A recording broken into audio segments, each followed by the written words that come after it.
сметам дека грешката која што во моментот се прави е тоа што владата влегува во преговори со банкарскиот сектор на ниво на здружение, а не на ниво на индивидуални банки. Како ќе се отплаќаат долговите ако имаме перманентен дефицит и пораст на бруто општественото производство под каматите кои се задолжуваме во овој момент?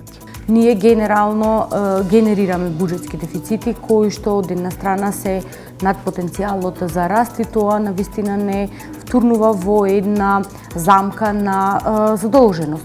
Околу проблемот кој што го имаме со Бугарија и гледаме исклучително висок степен на интерес на меѓународната заедница. Ние немаме проблем со Бугарија или со Грција, ние имаме проблем на признавање на постоењето и континуитетот на македонскиот народ. Тука е проблемот. Се зборува за распуштање на судскиот совет и советот на обвинители. Владата мора да даде видливи и ефективни резултати во ова поле. Ако не го даде тоа, ќе има сериозен проблем на следните парламентарни избори, кога и да се. Светот во непредвидлива воена ескалација. Скандинавците купуваат залихи, французите храна и вода за наредните 2 недели. Србите ги чистат атомските бункери. Има ли Македонија план и лекарска мобилност? Дали е возможно лекарите од приватните болници да се вратат во јавното здравство? И кои се тие?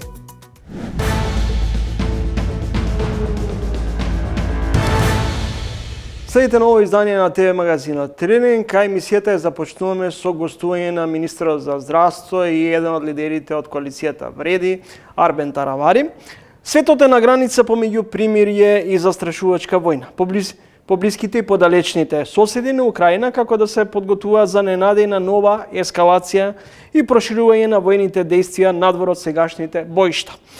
Некои складираат храна, други ги подготвуваат бункерите како заштита дури и од нуклеарни удари. Премиерот Мицковски изјави дека со внимателно се следи развојот на конфликтноста. Господине Таравари, имаме ли доволно резерви доколку, не дај Боже, ескалира состојбата околу руско-украинската криза? Геополитичките настани во регионот и во Европа, па и во светот се малце чудни, меѓутоа и непредвидливи, да речам 100%. Среќа во сите овие настани што се случуваат во светот, па и во регионот е што ние сега веќе сме членка на НАТО. Нормално Македонија, па и сите други држави од, да речам, Западниот Балкан, се прилично мали држави кои што не се, да речам, некоја војна со силна војска или кои што можат да влијаат на тие геополитички настани, да се надеваме дека не треба да размислуваме за лоши сценарија, иако како држава секогаш треба да бидеме подготвени за се. Меѓутоа, по информациите што ги имаме, не се очекуваат некакви настани, барем во скора иднина во регионот. Да претпоставиме дека ако дојде до влошување на состојбата, имате вие мобилизирачки план, доволно залихи, амбуланти, лекари доволно? Како држава, секако дека имаме недостаток на се, па и на медицински персонал, меѓутоа не до толку за да бидеме во критична состојба и во состојба во која што не би можеле да функционираме. Така да мислам дека во моментот, ако ме прашувате од медицински аспект, окей сме, иако сите системи слични на нашиот, кои што се релативно сиромашни, кога доаѓаат вакви, да речам, светски несигурни состојби, тоа го покаже и пандемијата со COVID-19, дека системот се покажува дека не е баш функционален како што треба. Меѓутоа, тоа ни беше добро, да речам, добар настан за да видиме каде се нашите слаби точки и каде треба да се коригираме. И мислам дека од тогаш па до сега се обидуваа сите министри и тие кои што беа пред мене, баре малку да го мотивираат медицинскиот кадар. Во однос на кадровскиот колапс во македонското здравство, вие ориентационно околу 1000 лекари недостигаат во јавното здравство. Меѓу 200 и 250 луѓе во бел мантил годишно заминуваат во странство според податоци на Сдруженијето на лекари. Како ќе ги придобиете, како ќе ги задржите оние што се тука и како ќе ги придобиете да останат или да се вратат во јавното здравство? Убаво прашање за кое што владата од првите седници на владата веќе донесе одредени одлуки. Ја кажав во едно интервју дека ни недостасува за биде се перфектно околу 1000 доктори. Ние донесовме одлука на влада со значи ние како Министерство за здравство побаравме од владата и тие не поддржаа 600 доктори. 600 доктори никогаш во Македонија не се вработиле за една година. Сега 300 оваа година и 300 следната година, се надевам до јуни некаде, ќе се вработат и од 1600 да ти се вработат за една година, тоа е релативно добра бројка. Од друга страна, овие доктори кои што се на приватна специјализација, повеќето од нив се потенцијални кандидати за да одат од државата. Значи, тие не се во редовен работен однос, немаат обврска према никого, завршува специјализација и прво место што ќе најде некаде со добра плата, веднаш е потенцијален кандидат за да оди. Затоа и ги вработуваме сега и тоа мора да се признае дека е многу добра бројка. Сметате ли, министре, дека со зголемувањето од 10% на платите ќе биде доволен мотив и стимул да... Јас сакам да кажам дека не се само 10% се оваа година. За докторите е помалку 4%, меѓутоа за сестрите е околу 17%. Идната година повторно 5%, после 2026 7%, потоа најверојатно ќе биде 9%. Така да не е малку за 4 години да се покачат платите за 40 до 50%. Од друга страна, отворивме уште еден вентил. Донесовме одлука во влада по која со одлука на влада од 2022 година приватните доктори не можеа да се вработат или да се трансферираат во државното здравство. И веќе тоа го надминавме.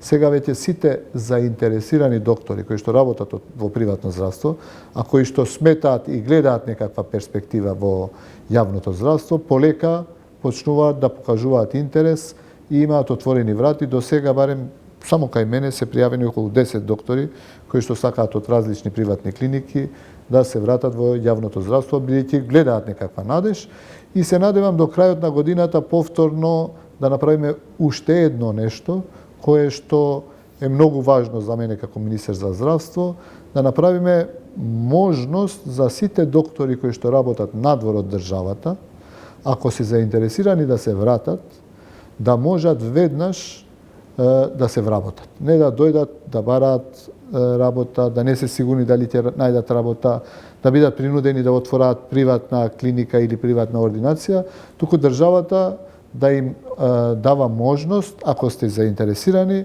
ете веднаш ви наоѓаме државна работа, било кај да изберете вие, во било која здравствена установа, нормално, доколку установата има потреба за таков кадар.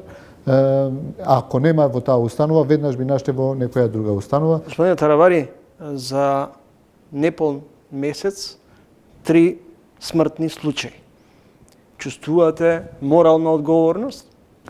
Видете, да има докторска грешка, ја и треба да се чувствува морална одговорност. Меѓутоа, кога ги гледам статистиките и кога видите во болници почиваат луѓе највише. Ретко во домовите. Така да, ако ги гледам статистиките, например на детска клиника, конкретно збориме за детска клиника, 2024 година има 35 смртни случаи. Ви зборувам за статистика до крајот на месец октомври. Но многу често станува збор за лекарски пропусти. Ако ми дозволите, 2014 година биле 105 деца, 2015 100 и нешто деца, минатата година биле 28, пред таа година 53, значи секоја година од 2014 имало дупло или 30 до 40% повеќе починати пациенти на детската клиника за жал. Пропуст во лекувањето на пациентите во ниеден од случаевите не може да се каже дека на вистина дека докторите пропуштиле нешто. Освен во еден случај, каде што се работи за 14 месечно бебе, кое што не било примено, меѓутоа докторот го прегледал и им кажал на родителите дека утре треба да се пријават повторно на преглед. Родителите не се пријавиле и отишле во друга болница, меѓутоа повторно сметам дека овде има лекарски превид. И затоа се превземени и одредени дисциплински мерки од клиниките врз докторите кои што го направиле овој превид. Следите 3 ден гостин во емисијата Арбен Таравари, министар за здравство, еден од лидерите од коалицијата Вреди. Господине Таравари, рековте пред неколку месеци дека до крајот на годината ќе се донесат уставните амандмани. Дали е тоа ваша лична проценка или суптилен притисок врз премиерот Мицковски да го забрза процесот на гласање на и внесување на бугарите во преамбулата на Уставот? Значи, оригинално реков, јас сум оптимист, и тоа огромен оптимист, дека ќе започнат уставните промени пред Нова година. Значи, и ако започнат уставните и ако беа започнати пред месец и пол, до Нова година не може да биде завршени технички, временски, бидејќи нели условите се такви и такви се законските регулативи, дека е невозможно да заврши за еден месец и да сакате. Јас сум оптимист, повторно велам, знаејќи ги сите околности и имајќи лични информации од повеќе извори, дека и гледајќи го премиерот дека е навистина оптимист и дека навистина сака Македонија што поскоро да ги започне преговорите. Ја мислам дека премиерот е апсолутно проевропски ориентиран, само што не сака да му се случи тоа што се случи во 2018 година. Он условува и со право условува. Не сака да му се случи неговите министри и тој да се слика во авион и потоа да не ги започнеме преговорите со Европска Унија, да одржиме пресконференција и да не ги започнеме преговорите со Европска Унија.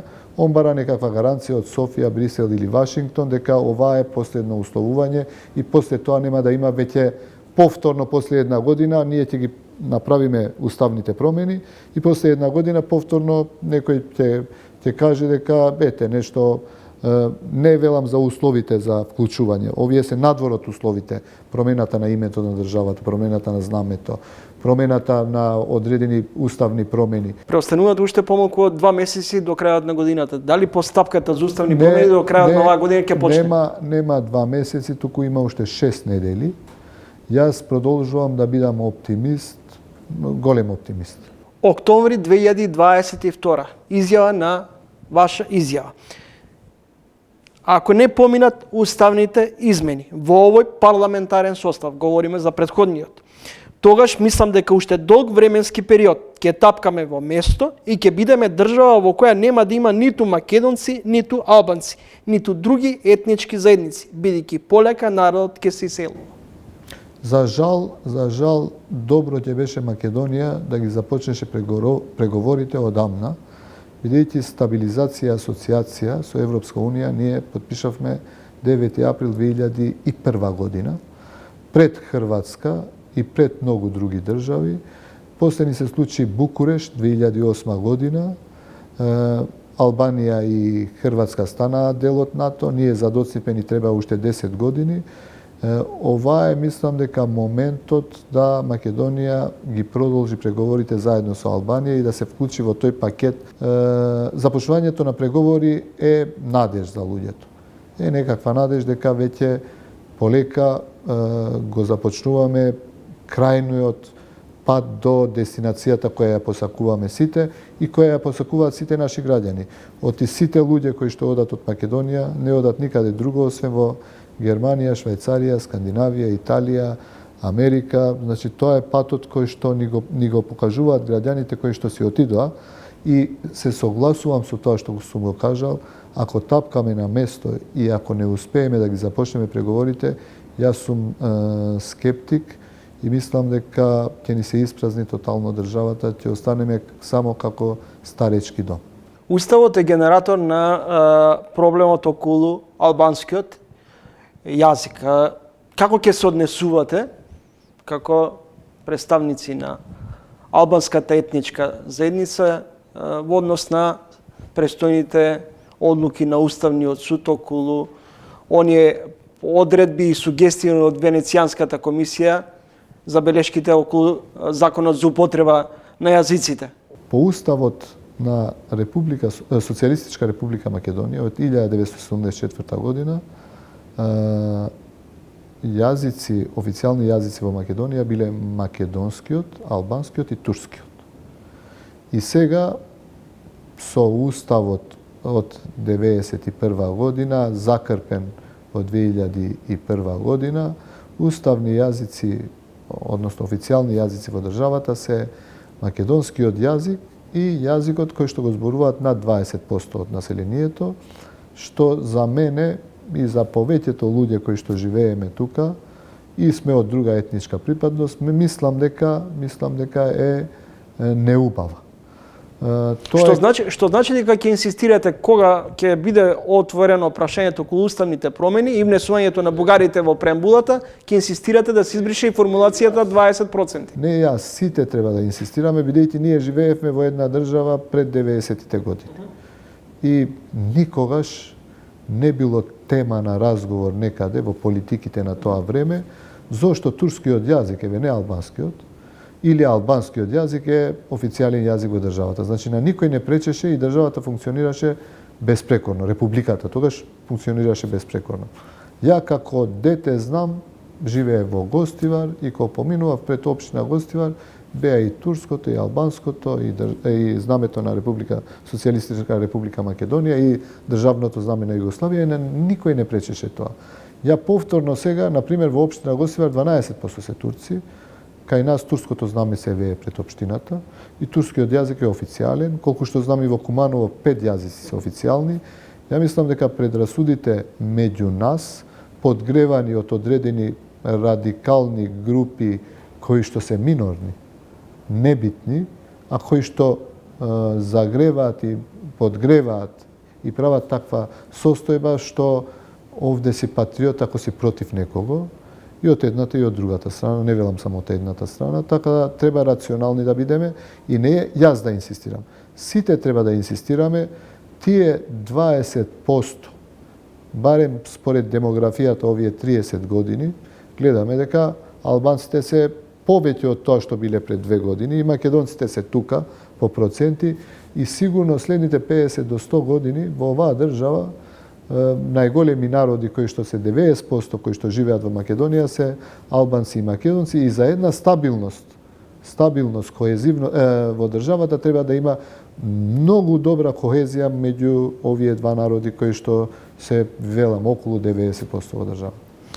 Господин Таравари, можно ли е до идната година, до година поточно, заедно со локалните избори да имаме и предвремени парламентарни избори и дали не сметате дека би било илузорно да останете во владината коалиција ако еден од вашите клучни приоритети